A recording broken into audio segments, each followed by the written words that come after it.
The series that we have had on our radar for seemingly weeks now is almost here. It is Monday night, about 7:45.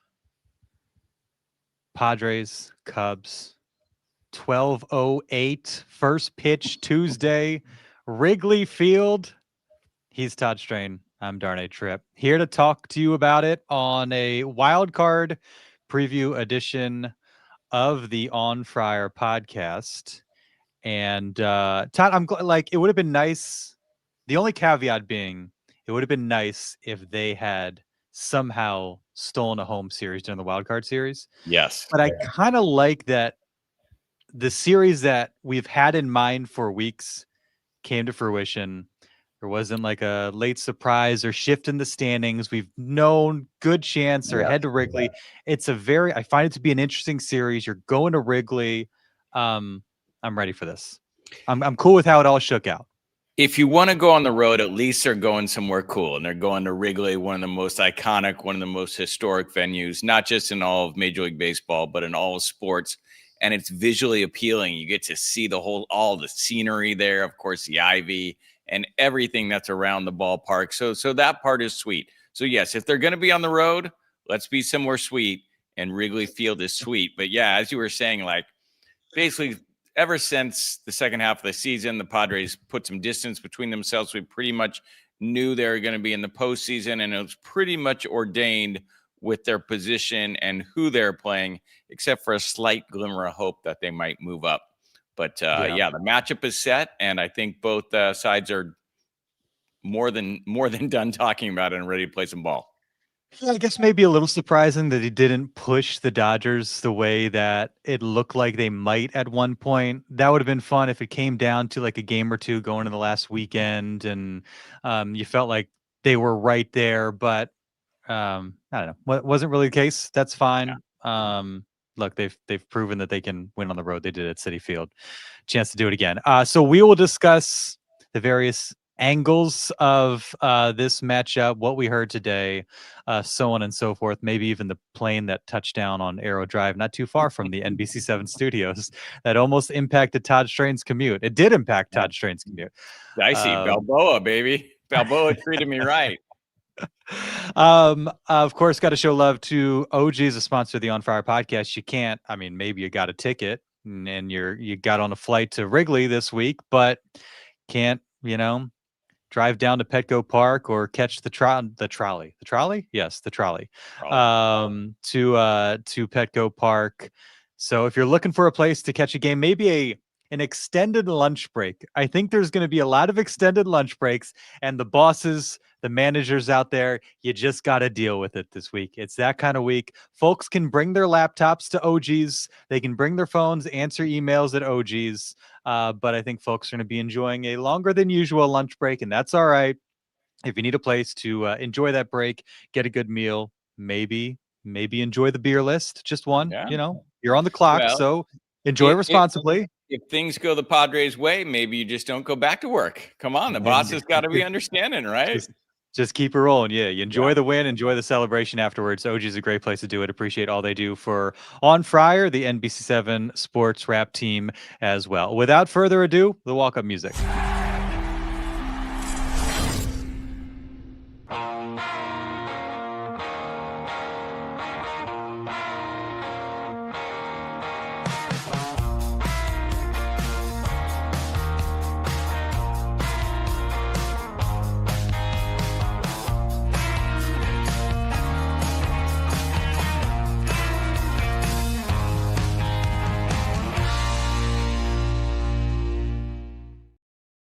It is the On Fire podcast brought to you by NBC 7. He is Todd Strain. I am Darnay Tripp. Derek Togerson is in Chicago. Busy day. Early, I think it was a 6 a.m. flight, and then got to work right away in Chicago at Wrigley Field. And so probably close to 10 o'clock there in Chicago at this hour. Hopefully got a good, he and Roberto, journalist Roberto, got a good meal in and are settling in and enjoying their evening. Busy few days. Chicago style meal. Hopefully they ate true. Hopefully. I was there on one work trip and got Al's Italian beef at about 3 a.m. and it was wonderful. Wonderful. So that would be Memories. my recommendation to them. These are early games, so they might not run into that problem. You've been on these work trips. They can be long days regardless of what the game time schedule tells you. But 12:08 Tuesday, Wednesday, certainly potentially Thursday. We'll see how the other series impact that if there is a game 3 at Wrigley Field, and we are off and running. It feels like even Mike Shildt has said it's been a grindy, I think he's used that word often, a grindy type of regular season.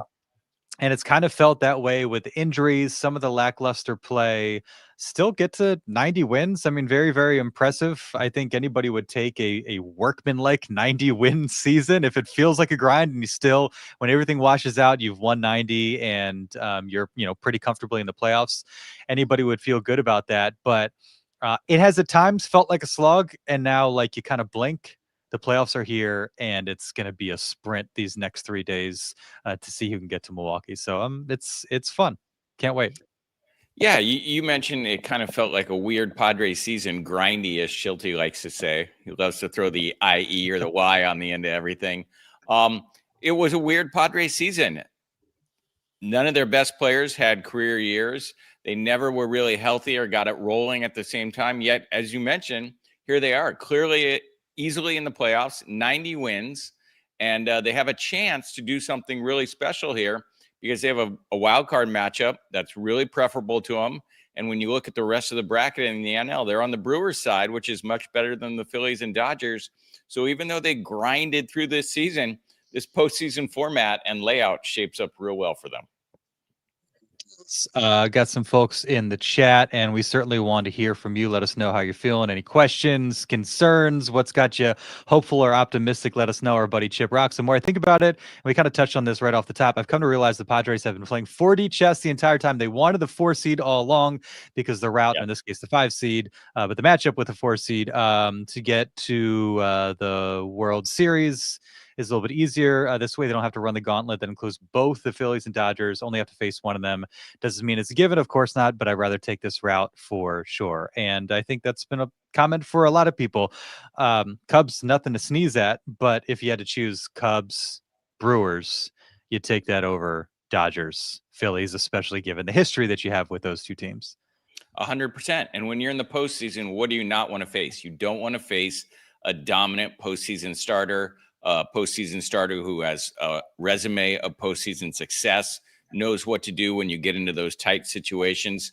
The Cubs don't have anyone like that. And when you look at their batting order, they don't have anyone that really scares you or has a huge amount of postseason experience outside of Dansby Swanson. So advantage to all those key elements that people talk about when it comes to postseason matchups. So yeah, I agree with everyone in the chat and a lot of the scuttlebutt heading into this series. It looks good on paper as far as matchup wise for the Padres. As we chiming in, I'm excited. Can't wait for tomorrow and for Wednesday's game. I'll say it'll be a good series, Padres in 3. And Todd, I will ask for your prediction at the end of this episode. So all right, have that locked and loaded. Got a chance to hear from the teams today. Mike Shildt, Manny Machado, Nick Pivetta on the podium there at Wrigley Field, as well as Cub starter Matthew Boyd, overcome with emotion when talking about this. I guess his grandfather was a diehard Cubs fan, first year with Chicago, and now he's pitching the postseason. That clearly struck a chord with him. And so we'll see how he manages those emotions. But you're looking at every single detail, possible advantage. And, I think listen to Manny Machado is like, you can prepare and do all that, but you just have to be ready to compete, And so for a guy like Matthew Boyd, where he's feeling those emotions, and if it hits him out on the mound, or if, he has a tough inning, how does he kind of navigate that? If you haven't heard it, go check out what he had to say, because it was really touching and neat. You don't see that type of like vulnerability and emotion often from athletes, especially on the stage like this. And I think there's a reaction, even, played part of it in our 6 o'clock newscast. And Greg Bledsoe's diehard Padres fan was like, man, now I got to root against this guy tomorrow. Seems like a very, very likable dude. But, he's got some postseason experience, pitched for the Mariners and last year, Cleveland. But how he navigates that at Wrigley Field, knowing what it would mean, or I don't know if his grandfather is still with us, but what it means for his family, how he navigates that could be interesting. Yeah, Boyd was great in the first half of the season, tailed off a bit in the second half, and as you mentioned today, was emotional at that press conference, and you couldn't help but kind of like that emotion and like how he's invested in that. Of course, he did open himself up to some crying Boyd memes. I'm sure that might be coming down the down in the postseason, but Be nice, you like everybody. that. Be Yeah, nice. be nice. I see the crying Jordan and the crying Boyd next to each other. But yeah, he is a guy that rarely do you see what happened. I mean, one day before his postseason start, he's on the podium in tears, emotional about how much this means to him to be a playoff pitcher in Wrigley Field. So I side with Bledsoe. You like that, but I don't know if I will like him and like what he's throwing on the mound tomorrow. Yeah, and it's interesting. You mentioned he's got a 3.21 ERA on the season, but that number is 5.16 over his last 11 starts. So not a strong end to his season. He did face the Padres in both series. He gave up just 2 earned runs in 11 and a third. They did split those games. He took the loss, I want to say, at Petco Park. So it's, yeah, I mean, they're probably asking some of the same questions that we're asking, as fans and followers of the Padres, like what version of the team do we see this month? Boyd, last start against the Mets last Wednesday, 110-3, gave up 2 earned and 5 and a third. Had a couple, 4 earned and 3 innings against the Pirates, 4 earned and 5 innings against the Rays. First start of September, 2 earned, 7 innings. Not a big strikeout guy against the Nats. Granted, it was the Nats. So what version of Boyd do we see? How does he handle the emotions, the big stage? All that will be interesting to see. And if I had to guess, it sounds like Shota Imanaga for Game 2 against the Cubs, although that doesn't appear to be official just yet, unless I've missed something. No, that's still to be determined too. But I would agree with you. Yeah. Quickly, he did face the Padres 7 and a third, 1 earned run on April 4th. So I mean that was a lifetime ago, but pitched very well the one time he did face the Padres this season. Yeah, Boyd. I mean, let's be honest. He's probably the worst Game 1 starter out of all the teams in the postseason. When I say worst, I mean you're putting him with Game 1 starter. He's an excellent major league pitcher, but he's probably, if you had to pick all the Game 1 starters, he's probably the one guy that if you were a major league pitcher, you'd say, or hitter, you'd say, I want to face that guy. And the Padres get to face him. So this is a highly advantageous situation. They're going with their guy, Pivetta, who has been really good this season and has been the horse on that staff. So, and that bullpen is rocked and rested and ready to go. So I'm really looking forward to Game 1. What is interesting is, Padres against lefties. That's been a storyline at points this season. And looking since the trade deadline, and I looked up a bunch of numbers, and it feels like since the trade deadline, and they get Laureano, although you won't see him this series, you get O'Hearn, Freddie Fermin. Feels like a clean point to kind of, if we're going to assess the numbers and what they're doing, they can't be weighed down by Yuli Gurriel, Martin Maldonado, and some of these other guys that didn't quite pan out, Jason Hayward, and so on and so forth. But since the trade deadline against lefties, they do have the lowest strikeout rate in Major League Baseball. They do have the 6th best walk rate in Major League Baseball against lefties. Just a 244 average, 96 weighted runs created plus, so just a touch below average, and a 690 OPS. So not terribly dreadful numbers, but might not necessarily strike fear in the eyes of a Matthew Boyd. And how they do against a lefty that's had a good season is an interesting case for a team where you look at kind of some of the trends, and struggles against lefties has been one of the things that might give you some pause about these Padres. Yeah, and the Cubs have some lefties in the bullpen, so they're more than set up to attack what is without Ramon Liriano's right-handed bat in the lineup. You have a left-handed heavy Padre lineup with Merrill, Sheets, Arise, and Ryan O'Hearn. So you have 4 lefties most likely that will be in there for the 3 games, and the Cubs can counter that. They can counter that with left-handed arms out of their bullpen, including old Padre favorite Drew Pomeranz, who's back in the big leagues. So that if you're looking for an advantage for Chicago, that might be one spot where they can systematically target some lefty on lefty matchups in key spots 5th inning later. That might give them some advantage. So that's definitely Liriano's absence is huge. He was a guy that we often heard from Shildt talk about how great he was in the clubhouse and how much the guys liked him, but he also balanced that lineup out. He lengthened the lineup, and he was just dependable in left field. So his absence will be felt, and that left-handed bat will be tested by that Cub bullpen. Yeah, I mean, I think shortly after the trade, it felt like, okay, this is a guy that could be a menace in October. There's always that one guy in a series, even like Trent Grisham, jerks and Profar against the Mets. We've seen it, and certainly with the Padres, but baseball as a whole, it's not necessarily the Machados and Tatises. It's a guy like Laureano. It's a guy like Gavin Sheets, even a Freddie Fermin, comes up in some big spots and delivers. That can kind of shift the momentum in one team's favor in the postseason. So that's a huge loss for the Padres, and like you said, I mean, just the way it impacts the balance of the lineup is pretty notable. Pitching side, Darnay, real quick, you mentioned he could be a menace. He had a 9-pitch at bat when he broke his finger.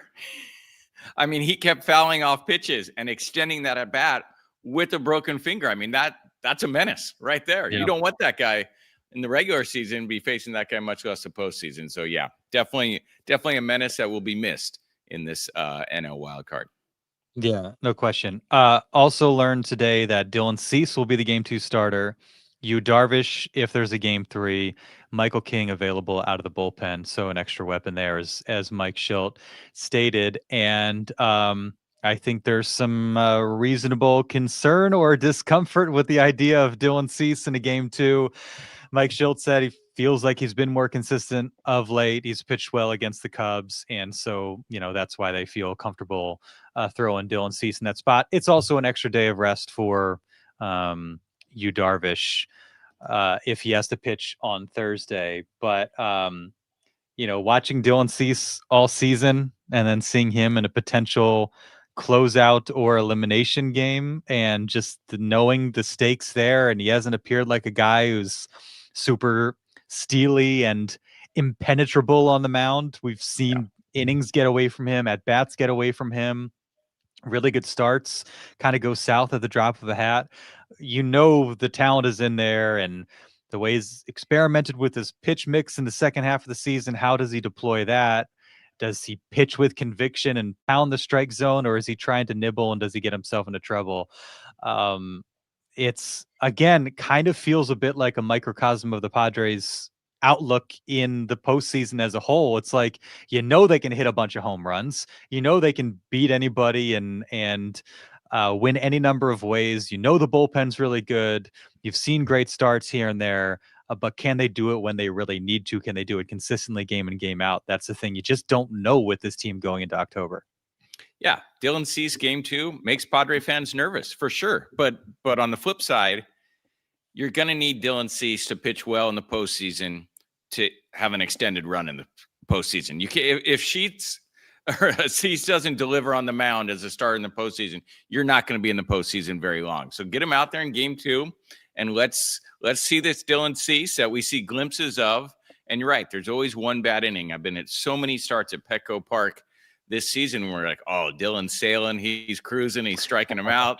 Opposing hitters are not touching him, and then all of a sudden a 2-0 Padre lead is 3-2 deficit, and Shilt's coming out and pulling Cease. So yeah, reason for concern. Nothing he's done this season has showed any sort of level of consistency or established road success while he's on the mound. So it's going to be nervous, but you hold out hope there's just that little bit of brilliance inside Dylan Cease, and he gets that beard and that mustache and that aura going, and he rediscovers some of that fine form that when he threw that magical no-hitter. He can do it again. Yeah, he faced the Cubs April 14th at Petco Park, a 10-4 Padres win, 5 2/3, 2 earned runs, gave up a homer, 6 strikeouts, only appearance against Chicago this season. For what it's worth, September, his best month of the season, a 3.12 ERA. He had the one start against the White Sox where he gave up 4 in 6 innings.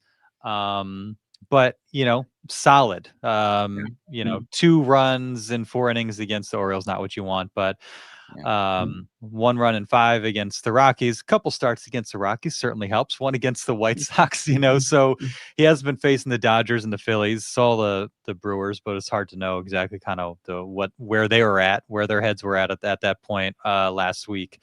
But you're praying for the right version of Dylan Cease to show up. And it becomes really interesting having Michael King. Obviously, not long ago, he was a reliever for the Yankees, so a familiar spot for him. And you're easing him back a little bit as he, makes his way back from injury. I think you got to hope desperately that you do not see Michael King or do not use Michael King Tuesday. And then you have that bullet, so to speak, to fire in the event that things go south in, say, the second or third inning with Dylan Cease. You have somebody that you can run out there and cover some ground for you.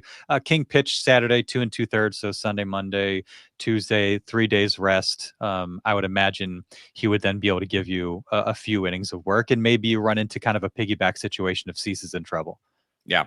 I mean, Michael King is a true wild card in the wild card. I mean, anybody who tells you inside or outside that Padre organization how King's going to pitch in this postseason, I mean, they're not being honest. I don't think anybody really has a good feel for where his body is at right now and where the command of his pitches is. Let me ask you this.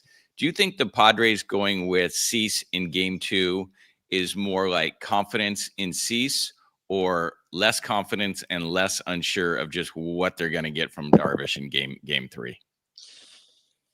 Probably a little bit of both. Darvish pitched Friday, and hasn't allowed more than 3 earned in September. So not terrible, just not the Yu Darvish that you could kind of rely on. I think one of the first things Mike Shildt mentioned was rest with Yu Darvish. And so just kind of giving him that extra day, that seems to be part of the motivation, which you can certainly understand. But,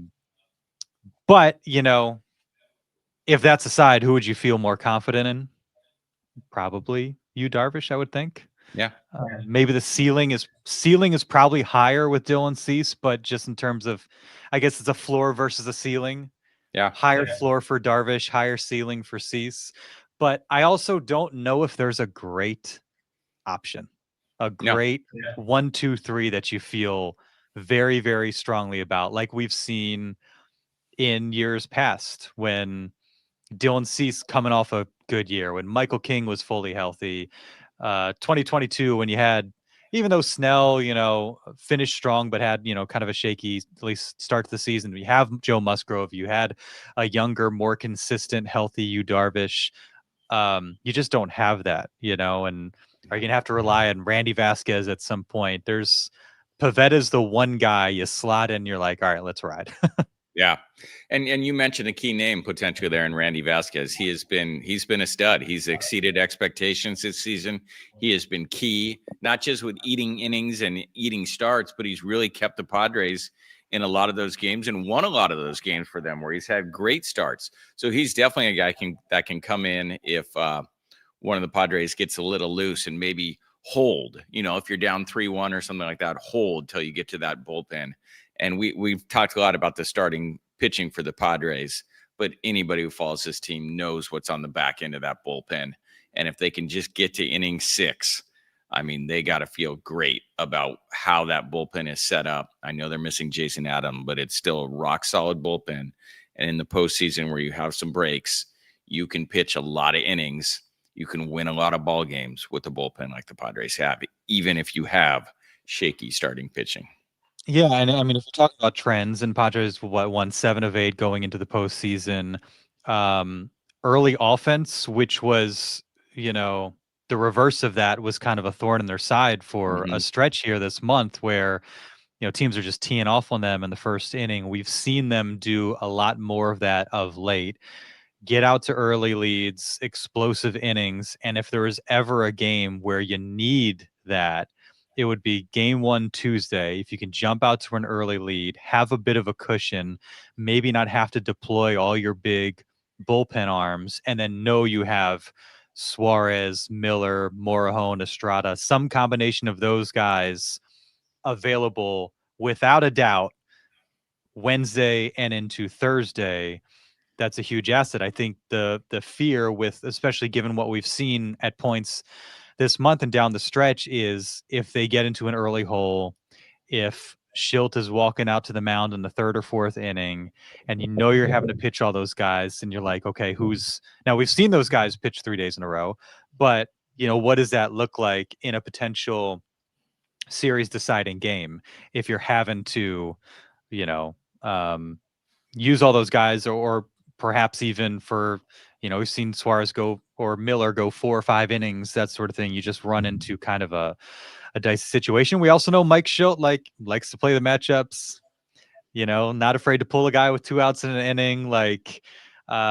So how does kind of just the way the game dictates, the way Mike Shildt manages, if you can get through game 1, just a nice Nick Pivetta 6 or 7, tidy 8th or 9th, limit the pitches, limit the arms, then suddenly feel so much better going into uh, a game 2 on Wednesday. Speaking of Shilty and how he likes to manage, I heard a real gem at today's press conference. They were talking about how this team, he was saying how he thinks this Padre team has grinded through the regular season, so they're set up. They got the grind. They're going to be good in the postseason. But he says we've also played like we've been in the postseason. We played a lot of situational baseball where we have to bunt guys over. He goes, so when it comes for that big moment, we know how to bunt and we know how to get guys over. And there is some truth in that, but I could hear groans and and sighs from Padre Nation just coming in all over there. So that's an interesting one from Shilty. That was interesting, and that was one I did notice when I was listening on the radio today, because that has been such a big story this Yeah, season, is the sack bunts, too and big, some would say. too big, yeah, and, like, maybe a conservative approach at the plate, and, settling for a one-run inning when, there might be a little bit more meat on that bone, so to speak, and, maybe there could be some genius to Mike Shildt that we just overlooked as the season went on. And who among us would be surprised if Freddie Fermin or Jackson Merrill or Luis Arise laid down a critical bunt in a key spot, moved a guy along, or scored a run or what have you? That wouldn't shock any of us. Oh. And that could very easily be the difference in a playoff game. That is playoff baseball. They've been playing playoff type baseball offensively from that standpoint throughout the season. And so they should be plenty comfortable in close games and plenty comfortable when the game dictates that they have to take a more conservative approach and just get that extra 90, maybe sacrifice an out for the sake of moving a guy along and getting somebody in scoring position. Maybe those 4 runs he sacrificed on August 20th will be validated by one extra run in the wild card game, game 1, and they win by 1. And he'll be like, see, it was all worth it. I don't care about 4 runs on August 18th. I wanted 1 in the wild card round. Yeah. So we'll see. Yeah. I mean, playoff baseball is tight. These teams are even, and I'm sure that situation will come up. And hopefully, whoever the Padres have at bat, who is their bunter, their sacrifice guy to get a guy over, hopefully he can deliver. And Mike Shildt will be validated. And there's nothing wrong with that. I mean, that's a huge part of postseason baseball is small ball, and moving players over, as well as hitting home runs, as well as relief pitching and starting pitching. I mean, those are common components that anybody who's watched baseball for 1 year or 50 years knows come up constantly in postseason games. Yeah. And says Bogart's going to have a good postseason. Looks good. Good to see him back. Somewhat similar, Kyle Tucker getting back, just before the postseason. And Bogart said some good things in his return. You saw promising signs from him, Jackson Merrill, Manny homering. What was that on Sunday? Tatis, I think it was 3 straight games with a home run. Ryan O'Hearn, a bunch of multi-hit games. And so there was enough there to feel like, okay, the early scoring, big innings, contributions up and down the order, some slug to make you think, all right, maybe they're hitting their stride at a good time. Maybe. Optimistic. I like that. No Padre pessimism here on Friar. We are optimistic. Hold on. Hold that thought. There are some numbers that concern me. Let me hear them. Cubs, this is season totals. Now I will get to a caveat that maybe gives you a little bit of hope here. Season as a whole, 5th in runs, 8th in doubles, 4th in triples, 6th in homers, 7th in walks, 6th fewest strikeouts, 3rd most stolen bases, 10th in on base, 6th in slugging, 7th in OPS. So top 10 in virtually every key category there. 3rd fewest errors as well, and the 2nd best fielding percentage in baseball. So defensively solid, pitching staff solid. So offensively, they've done a lot of really, really good things. Since the trade deadline, though, looking at what they've done offensively, 15th in homers, down from 6th, 21st in runs, down from 5th, 23rd in batting average. I didn't have their batting average here, so maybe it wasn't all that high.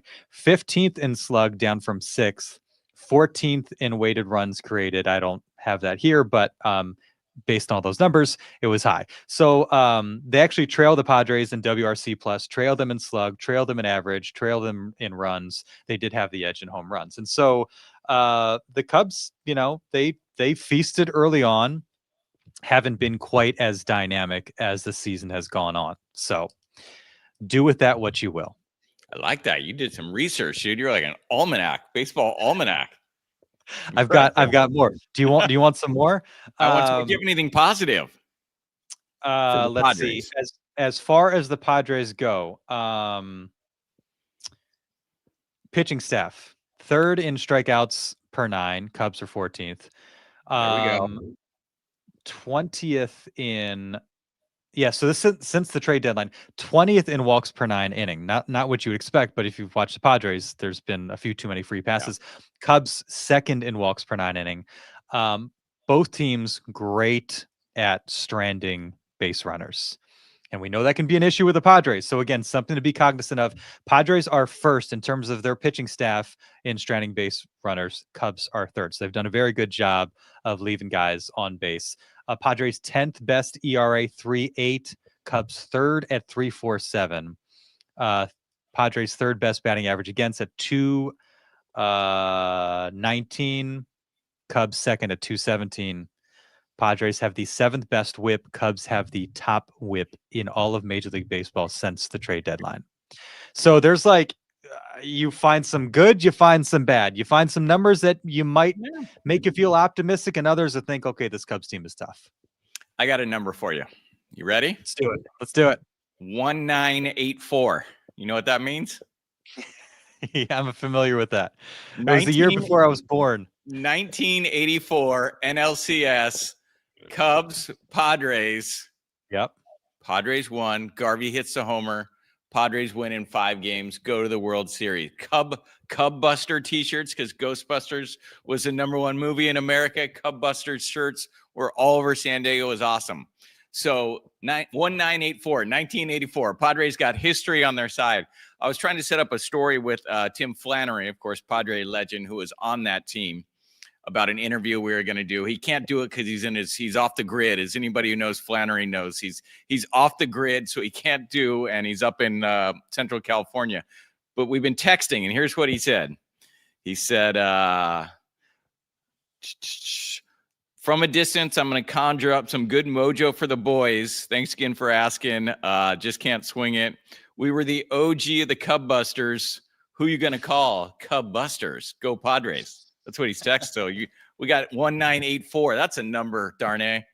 Take that with all your OPS numbers and your WAR, dude. I like that. That's a great number. This might bring back some memories. Oh, there you go. Yeah, lights kind I of, see it. Looks good.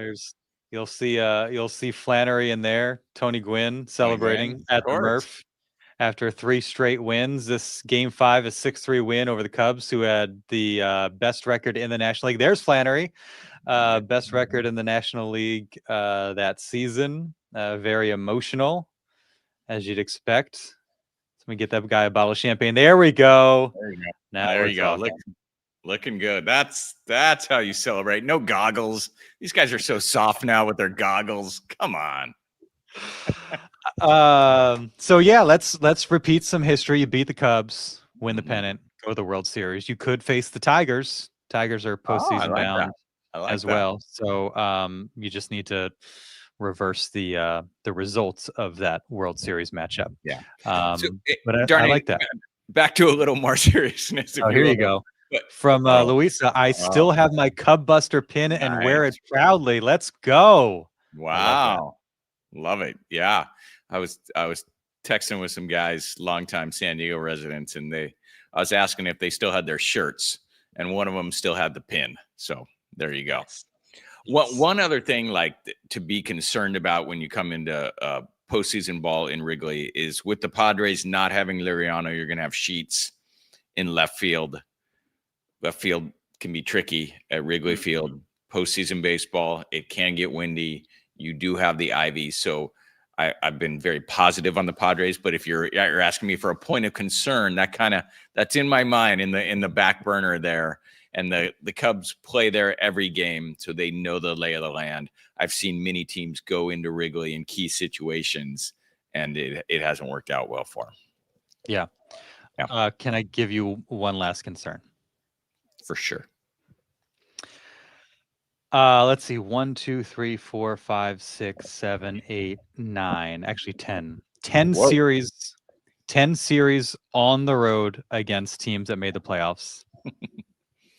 Not good. And they've won one of them. And that was against the Brewers. So, hey, if you get through, you've won in Milwaukee. And so, a chance to do that again. But a 9-22 record against teams in the playoffs on the road this season, including 1-2 at Wrigley. They went 2-1 here at Petco Park. 3-3, they both scored 25 runs. So that's how close to this series was. 3-3, 25 runs scored, 25 runs allowed by each team. That's the thing that has just been staring at me as we have, again, anticipated this series and them going to Wrigley. And we talked about it around the Mets series. It's like, okay, a chance to prove it. Didn't do it at Citi Field. And now it's 3 games. Anything can happen, It's not to say they can't. That is a fairly simple trend to reverse. It doesn't require an overhaul of the roster. You don't suddenly need a lights out starting pitcher or a dynamic right-handed hitter or something like that. Like, they have the guys to reverse this, but that's been the thing with this team all season long, struggling to win, especially against good teams on the road. And now here they are. And that's what gives me some pause and some concern. And Mike Shildt was asked just about, both Manny and Shildt were asked about, the discrepancy between their road record and their home record. And I'll look it up just to make sure I have it right. And Manny kind of had a funny response, just like, if you figured out, let me know, because I'd love to know why there has been such a difference. It is 52-29 at home, which is a great record. 38-43. So just, a hair below 500 on the road. Not terrible, but again, 9-22 against the types of teams that you're going to be facing from here on out. And Shildt said, part of it is Petco Park, the environment. Part of it is our home record is so good that it makes it seem more stark. And so, he seemed to think, it's not as big of a gulf between their level of play at home and on the road. And I will say, I did look this up out of curiosity. It's been a few weeks. But, runs scored, I think it was 1 and change difference.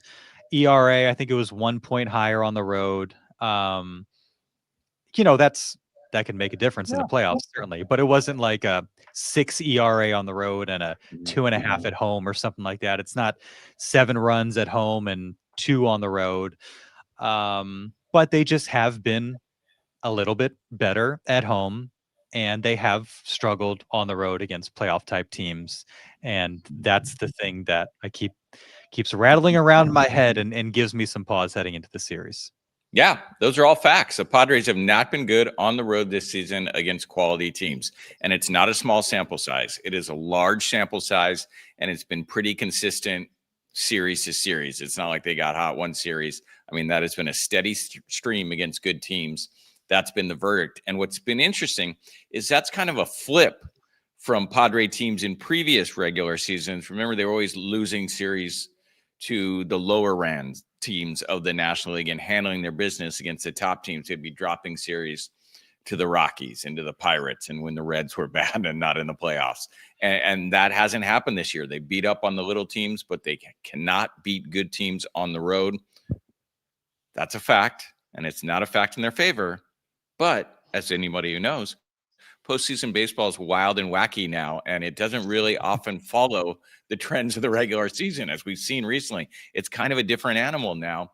So if you're a Padre fan, you're saying, that gives me no hope. Well, then the hope on the other side is that postseason baseball's weird, wacky, and has kind of morphed into a whole new season now and has a life of its own against the regular season, where that was not the case for so long.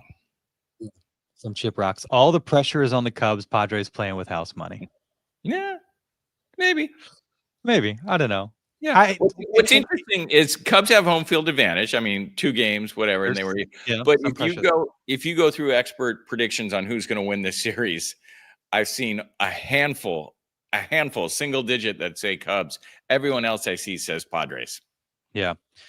What is interesting is like 2022 best postseason in recent history, one of the best postseasons in club history. Incredible run. Definitely changed how we view and look back on that season. That was even more of a grind than this season. And they turned it on late and did what they did. Last year, best team in baseball last couple months, best fight that the Dodgers got, 1 win away, and that's bittersweet. I'm really interested in how, what transpires the next few days and potentially the next few weeks, how that impacts how we look at this season. If it is 90 wins and a wild card exit, not a terrible year, especially, as much as we were belly aching about the status of the club and how much money they could and couldn't spend. And or some people expected the D-backs and the Giants to finish ahead of the Padres to win 90 games, get comfortably in the postseason. I don't know if you could look at it as a failure, but I think just winning one series, like, you won't be satisfied with that, but that feels pretty promising, especially if the team you run into is, got the best record in the National League. You're having to, obviously be the road team in that case. So it's because this season has felt weird, and it hasn't felt like if you go back a few years and somebody says you're going to win 90 games, and anybody would be like, yes, sign me up for that. This is going to be a blast. And it hasn't been as much fun as you'd think it would be. And now is the time to, like, again, this is what we remember from 2022. We remember the wild card series against Atlanta. We remember how promising it was against the Dodgers. We maybe remember the last couple months of last season a little bit more, just because it was just sensational baseball that they played. But I'm interested to see what unfolds, and then how that shapes the narrative around this season, and how we process the season and look back on it based on what happens in the playoffs, because we're still looking for that thing that can get us. Because once we got to this point, we're like, what a ride last year. Like, this is incredible. The way they've played the last few months, haven't necessarily had that since the first few weeks of the season. And this is obviously the opportunity to create that type of excitement and those memories that you hold on to for years going forward. Yeah, I think last season is the reason this season feels kind of blah and like maybe just a solid B, because last season that roster was stacked. They had no holes. Players were playing near the peak of their level, and also they were winning games in dramatic fashion. And Padre fans, and I think the players, believed that was their year, and this was going to happen. And nothing short of a World Series was acceptable. This year, they have not come close to reaching that level because of injuries, and guys just haven't been playing as well. And so I think within the locker room and Padre fans have kind of been like, we're just kind of scuffling along. So I don't think it would surprise anyone if they got knocked out early and they just said, well, we kind of failed to find our mojo this year. It was a rough year. We were banged up. We couldn't find our rhythm. We did the best we could, and we had a really good season, but this season was just kind of round. That's what it was the whole time. On the flip side, if they find and win a few rounds of the playoffs, I don't think it changes what people think how great this team is, and oh my God, this team's better than last year, better than the '84 team, or better than the Kevin Brown team. I think they'll just realize that this was a flawed team in the regular season that got hot and started reaching a higher level in the postseason. And I think that's perfectly fine. Not every season is going to be laid out perfectly to follow script wise like last season was. Sometimes you just got to blah one. Sometimes I go out to eat, Darnay, and my dinner's just kind of like, it's just okay. It's all right. I'll take it. You make a really interesting point. If this season followed 2023, how much more would we have enjoyed this season? But it followed 2024, where they were 43 and 19 or whatever it was, the last 62 games of the season. And so we experienced that, and it was incredible. And then they had a wonderful start to this regular season. 2023 was such a drag. If you'd followed that up with this kind of workman-like 90-win season, I think we'd probably feel a little bit better about it. Yeah, and I think there is. Well, I know some of the Padre players are frustrated with how they played this year. I think obviously Tatis comes to mind first and foremost. He's expressed how he's just kind of searching for this season, and he can't really find anything. And I know the pitching staff, there are multiple starters outside of Pivetta that have been searching this year, and they can't find the rhythm for various reasons, whether it was injury or something like that. So when you hear those things from the players, I think it's hard for fans to then believe this team is something else. I think they fall in line and they hear what the players are saying, and they trust them. So I think that's kind of all encompassing on that one. What's your prediction, Todd? Padres in 2. I think they're going to win. I think they're the better team. As I said, I think they're on the right side of the bracket. If they were playing the Dodgers or the Phillies, I wouldn't feel that way. I think it would be a longer, challenging series. I think a lot of the things we talked about in this series, they're going to handle the Cubs. Cubs are a solid baseball team, but I really think the Padres are going to win. I don't know why. As we talked about, nothing this season has said like, oh, I believe in that, or I believe in this, or I believe Tatis is going to crush and rake all over Wrigley. It's just a feeling, I think. And I think it's more that I believe in the Padres roster more so than I believe in the Cubs roster and the players and their pedigree through all the years of service that all these guys have had. And I think guys like Machado and Tatis often meet the moment, and I'm hoping they meet the moment in the postseason. You? My prediction is if they advance and face the Brewers, I will 100% pick them to beat the Brewers. Oh. You know how it is, Todd. You're in this job. I hear you. You feel this pressure to make the homer pick.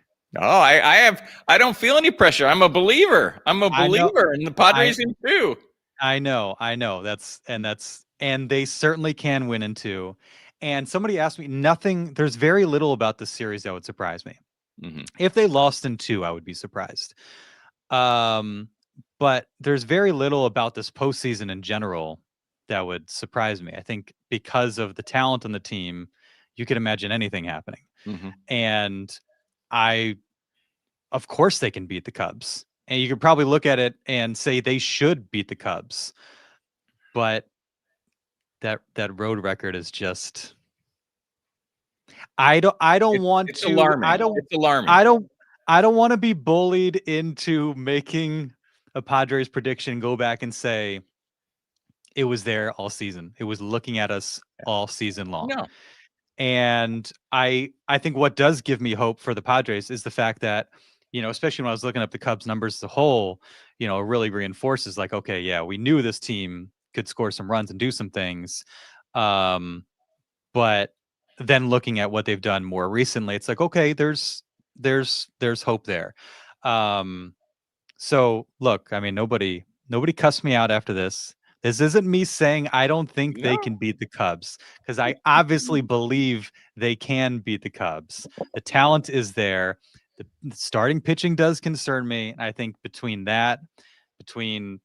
Cubs offensive potential, struggles on the road, if you're making me make this prediction, I might have to do Chicago in 3. Oh, that's fine. That's a I'm sorry. fair, it's a I'm fair, sorry. realistic, This is and not what I want. This is not what I want, but this is just what's been on my mind. And I was thinking about this and was like, you know what? I'm not going to do it just to like avoid some smoke or people yelling at me on the internet. no, and I think last year you may have had a lot of Padre fans yelling at you on the internet. This year, I don't think so. I think that's a based upon how the season has gone and all the things we talked about, the record on the road against quality teams, and the Cubs are a quality team. That's a fair pick. I just can't believe you picked a team with Pete Crow Armstrong to beat your hometown team. Sounds like a Civil War general or a Supreme Court case, and you picked him to win a wild card. It does. Man, Well, his team. I just this series scares me more than a potential Milwaukee series. Yeah, that's fair. That's fair. I don't And think maybe it's anyone in the National League is scared to play the Brewers. Yeah. And especially if Tuesday goes south, and then you're, if you have to use the bullpen and you're looking at Dylan Cease, then I get concerned. But the prospect of going to Petco Park, and they've been in the multiple tough NLDS series of late. They've won on the road. They've obviously won at home. So it's like if they can just get past Chicago, I like their chances a lot. But there's just a couple factors that have been staring me right in the face that give me pause. And I don't want to. This might be the first time I've picked against the Padres in one of these previews. So they can win. They should win. They have all the talent to do it, and I hope they do it. Let me just get that on the record. But that's where I've been at. And as much as I do want to believe in offensively what we've seen of late the last week, hopefully that carries over and they do what they did against New York and do what they did against the Braves. But I feel like it's a lot of like hoping that they show it to you, Yeah. And they can. Yeah. But I want to see it. No, a lot of this season has been based, as we talked about, on levels they've reached in previous years that they haven't reached this year. And the hope is always that, and the belief is that they can reach this level. They're going to reach this level, and they have yet to reach this level this season. Maybe the postseason. We'll find out. Just don't show up to work on Sunday in Lee Smith Chicago Cubs jersey. Well, that will never happen. And I hope that this is on Freezing Cold Takes Wednesday or Thursday. That would make me very, very happy. Todd, I've kept you longer than I said I would. I appreciate you sharing your thoughts, feelings, insight on this series. And I know you'll be on the Padres beat the next few days as well. Of course, Derek at Wrigley. So I'll have you covered on the TV side. Hopefully we get him on the pod as well in the midst of his busy road schedule. Everybody enjoy the game. Have a blast. I hope it's a very, very fun, exciting, enjoyable next 2 days. How about that? Look at you. How about we just get it over and done with? That'd be wonderful. Todd, appreciate it, and catch everybody next time. We'll be doing post-game episodes throughout the postseason as well. So hopefully we got a few weeks worth of those beginning Tuesday, probably sometime Tuesday night. We'll catch you then.